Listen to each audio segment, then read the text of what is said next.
Bonjour à toutes et à tous, je suis ravi de vous retrouver sur cette chaîne de bricolage pour ce deuxième épisode sur la réparation de mon moteur Renault 2,2 litres DCI 150 chevaux sur lequel le boîtier d'admission, le couvre-culasse, avait cassé. Alors cette voiture a 270 000 km, elle a 16 ans et c'est normal que cet organe casse, sauf qu'il avait déjà cassé à 140 000, que je l'avais réparé de façon provisoire et en fait il a tenu 120 000 et il a tenu 8 ans. Là ils viennent de recasser sur un autre endroit. Regardez le premier épisode si vous ne l'avez pas vu, je vous mets un lien quelque part par là pour aller voir la première partie, notamment parce que je vous donne des conseils sur le nettoyage du compartiment moteur. Enfin je vous donne mon conseil. Donc entre le premier et le deuxième épisode, il y a des choses que je n'ai pas filmées, c'est toute la partie nettoyage moteur avant de reposer un couvre-culasse tout neuf avec des joints, avec le kit de joints pour les injecteurs, puisqu'il a fallu démonter les injecteurs. Donc il va falloir que je remonte tout ça. La seule chose que je n'ai pas, ce sont les joints pour le collecteur d'admission. J'ai pas fait attention que dans le kit du boîtier d'admission, il n'y avait pas les joints du collecteur d'admission. Donc je vais remonter les anciens, mais je vais y mettre de la pâte à joints pour compléter, parce que je veux être sûr que ça ne fuit pas. Et de toute façon, la pâte à joints, il faut en mettre aussi sur le plan de joint de la culasse, parce qu'à certains endroits, il a du mal à aller dans les coins, et là il y a des angles vifs, des coins vraiment très difficilement accessibles, donc il est conseillé de rajouter un petit peu de pâte à joint. Donc il y aura de la pâte à joint sur le couvre-culbuteur, et il y aura de la pâte à joint sur le collecteur d'admission. Donc je le disais au préalable, j'ai fait quelques nettoyages, je vous montre en détail.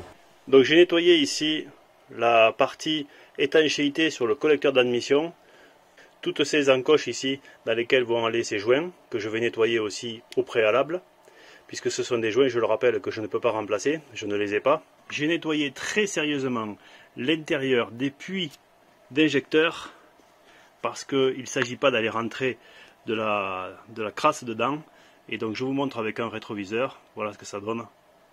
Donc c'est très très propre à l'intérieur. J'y ai passé du temps, mais c'est nécessaire. J'ai aussi nettoyé l'intérieur des taraudages, des fixations d'injecteurs ici, de manière à ne pas être embêté au remontage. Il est préconisé de remplacer ces goujons parce que théoriquement le serrage se fait par allongement. Bon, moi c'est pareil, je ne les ai pas changés, mais c'est un choix que je fais, donc je vais remonter cela. Je vais bien sûr les nettoyer et les remonter. Et ensuite, eh bien, j'ai nettoyé toute la culasse, j'ai nettoyé tout ce que je pouvais nettoyer. J'ai continué à démonter un petit peu de faisceau et puis de durite pour pouvoir accéder dessous, de manière, comme je l'ai expliqué dans le premier épisode, à pouvoir voir s'il y avait une fuite qui apparaissait. À certains endroits, c'est pas très accessible pour aller mettre le joint là-bas, mais il faut quand même y aller, parce que comme je l'ai expliqué tout à l'heure, si on n'y va pas, eh bien, on risque d'avoir une petite fuite, et c'est embêtant quand on a fait tout ce travail d'avoir une petite fuite. Même si c'est pas dramatique, c'est quand même embêtant. Donc effectivement, c'est pas très accessible. Celui-là, c'est le plus accessible, mais il y en a d'autres ici, là, derrière, qui sont pas très accessibles pour aller mettre la pâte à joint.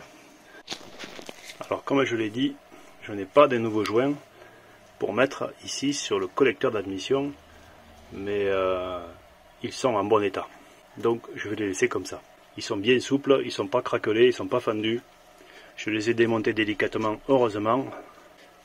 Et du coup, une fois que j'ai nettoyé les portées, eh bien pour cette partie ici, c'est réglé. Donc là, je m'apprête à remonter le couvre-culasse en ayant pris soin de vérifier que le joint ici était à sa bonne place.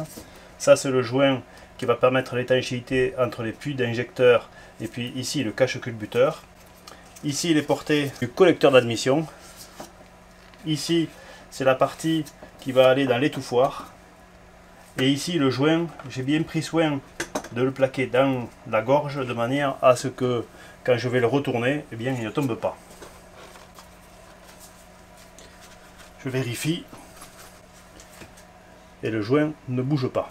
Donc c'est dans ces coins là, ici là, où il faut rajouter un petit peu de pâte à joint parce que eh bien c'est un angle, donc c'est assez difficile à étancher. Bon, ces précautions étant prises, eh bien je vais commencer la repose.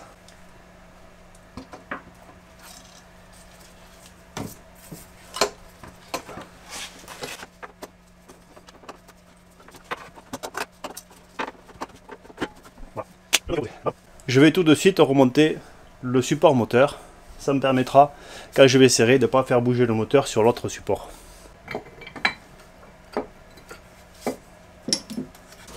Et j'ai besoin pour ça eh bien, de prendre appui ici et de bouger un petit peu le moteur de manière à l'envoyer là où il doit aller.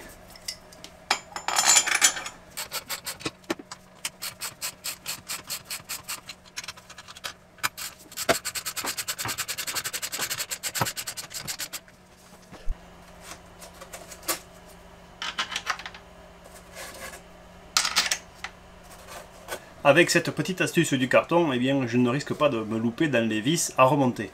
Parce qu'il y en a quand même une bonne trentaine. Donc il ne faut pas se tromper. Maintenant je vais donc serrer le couvre-culasse et je vais reposer les injecteurs.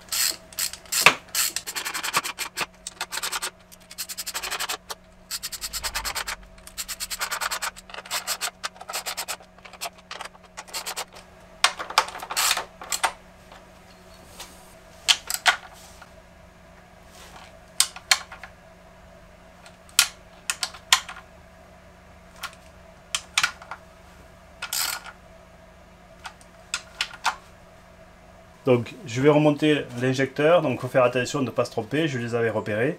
J'ai remplacé la douille anti-vibration, la bague ici d'étanchéité, le joint torique, et j'ai remplacé aussi le joint cuivre qu'il y avait au bout, en faisant très attention de ne pas abîmer la pointe de l'injecteur et en nettoyant bien la portée. Et maintenant, eh bien, je vais le remonter. En espérant, en croisant les doigts, pour espérer que ça se passe bien. Normalement, il n'y a pas de raison.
Je n'ai pas terminé le serrage, même pas commencé le serrage des injecteurs. Pourtant, j'ai mis les tuyauteries d'alimentation des injecteurs parce que je voulais vérifier qu'il y ait bien le bon angle entre la tuyauterie et l'injecteur, puisqu'en fait on peut tourner et on peut dévier un petit peu les canalisations. Par contre, la rampe d'injection, elle est bien fixée.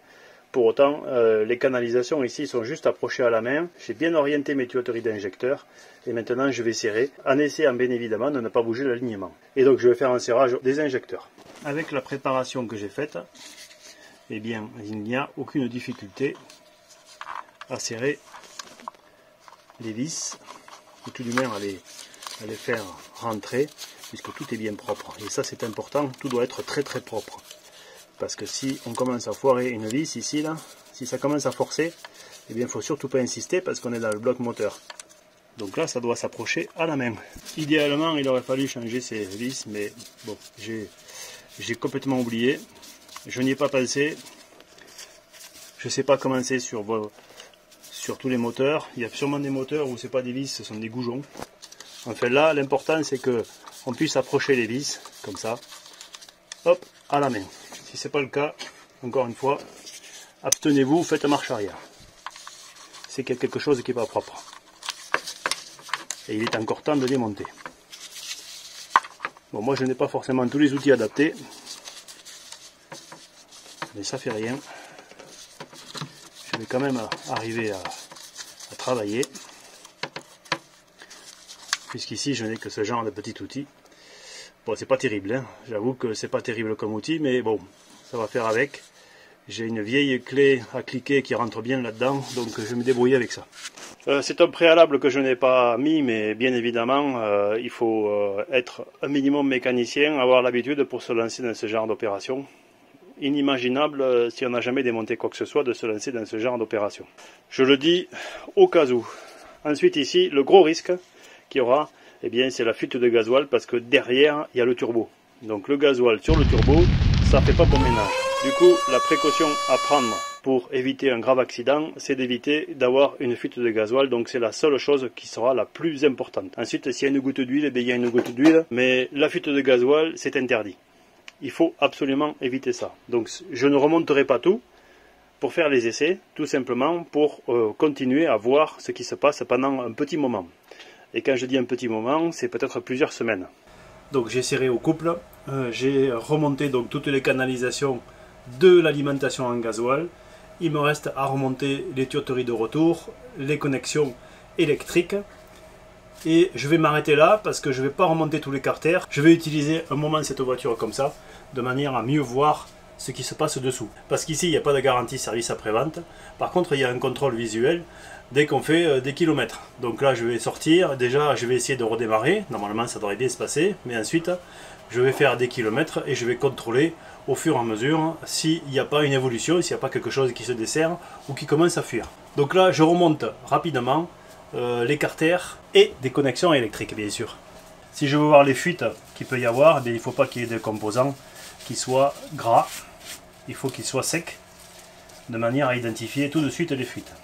Ici, on a tous les connecteurs d'injection et des connecteurs annexes.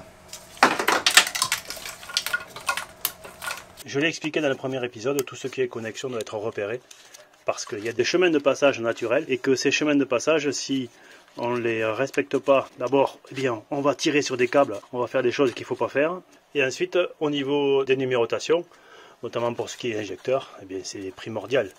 C'est-à-dire qu'un injecteur, ici, électrique, il est piloté par un calculateur, et si on se trompe de numéro, eh bien, on ne va pas injecter le carburant au bon moment dans le cylindre. Donc c'est primordial. Donc là, c'est les bougies de préchauffage. Hop, j'avais eu du mal à les sortir, mais là, ça s'arrange. Pour remonter, c'est assez facile. Donc tout ceci, eh bien, je vais le fixer avec je vais enlever les étiquettes et je vais les solidariser ici avec du scotch. Tout ça, ça a été scotché. Je vais continuer avec du scotch de manière à éviter les frottements. L'idée, c'est que ça ne frotte pas puisqu'en fait, ça vibre. Et il y a un carter. Ce carter, je ne vais pas le remonter tout de suite, mais ce carter, en fait, il a des clips derrière qui permettent de tenir à l'écart les câbles du bloc moteur pour éviter que ça frotte. Donc c'est important de remonter ce carter. Je prends une petite précaution pour tout ce qui est gasoil, c'est-à-dire que je vais amorcer un petit peu le système. En fait, on voit la tuyauterie de retour ici, et quand on pompe, eh bien, on va voir les bulles. Voilà, on voit les bulles qui se déplacent. Donc l'idée, eh bien, c'est de pomper jusqu'à ce qu'on ne voit plus de bulles. Bon, maintenant que j'ai fait ça, et que j'ai vérifié que j'avais bien rebranché toutes les canalisations, que j'ai bien réfléchi à savoir si j'avais tout resserré, eh bien je vais faire une initialisation du calculateur pour enlever les alarmes que j'avais eues précédemment, de manière à repartir à zéro. Bon, donc bien sûr il faut brancher la batterie, parce que si on ne branche pas la batterie, eh bien on n'aura pas les alarmes. Donc dernier contrôle, et puis il faudra faire le plein d'huile, parce que comme j'en avais perdu, je vais quand même vérifier le niveau d'huile. Le niveau d'huile est bon, je peux y aller.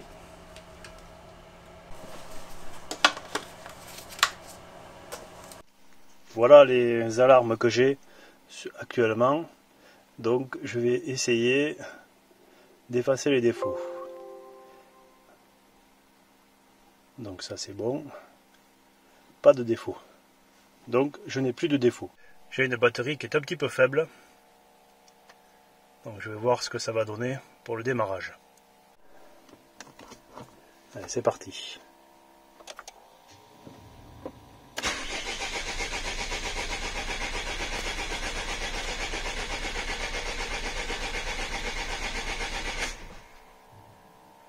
Bon, ça c'est peut-être un petit peu normal. Je fais une deuxième tentative.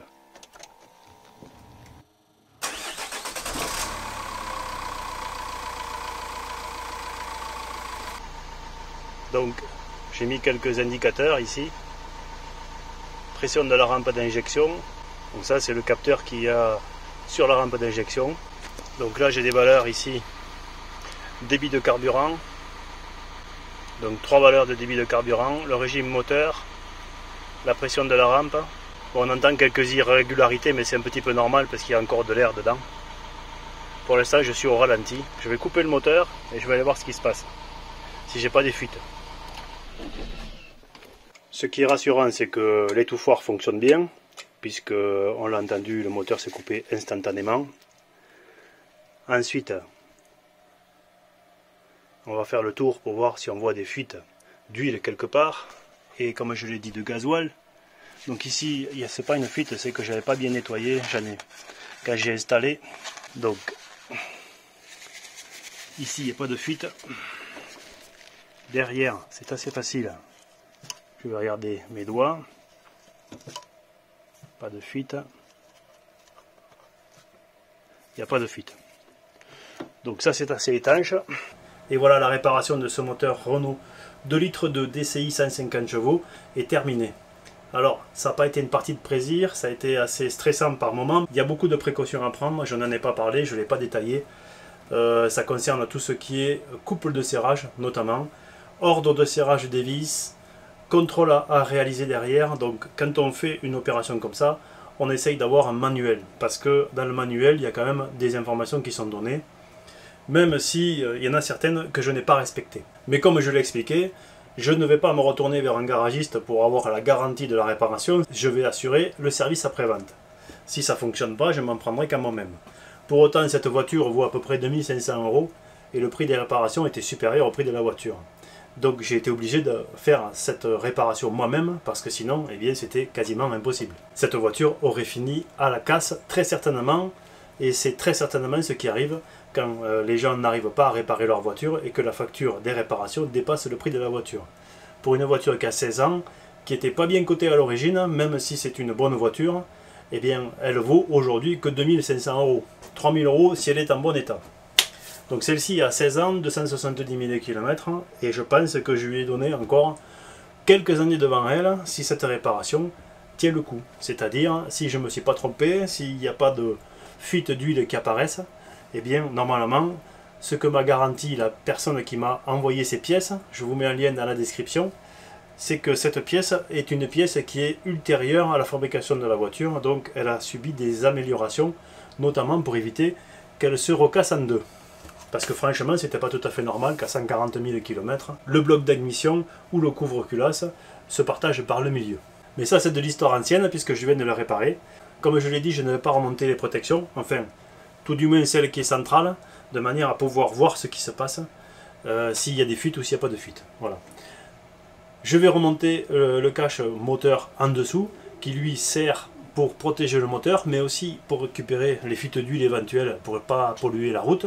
Et je vais redémarrer comme ça. J'espère que vous avez passé un bon moment devant cette vidéo, que ça vous a donné envie de bricoler. Si c'est le cas, rejoignez cette chaîne, venez voir les bricolages, parce que je bricole pas que dans la mécanique, mais dans tous les domaines. Et je partage ma passion du bricolage. Ça m'a fait plaisir de refaire un petit peu de mécanique à ce niveau-là. Ça faisait très longtemps que j'en avais pas fait d'une manière aussi intensive. Et ça m'a fait monter un petit peu le cardio. Mais c'est pas grave, j'ai réussi. Donc je vous dis à très bientôt dans un prochain épisode. Pensez à mettre un pouce levé, pensez à partager l'épisode autour de vous si ça vous a plu. Je vous dis donc à très bientôt et d'ici là, soyez curieux, soyez prudents et bricolez bien.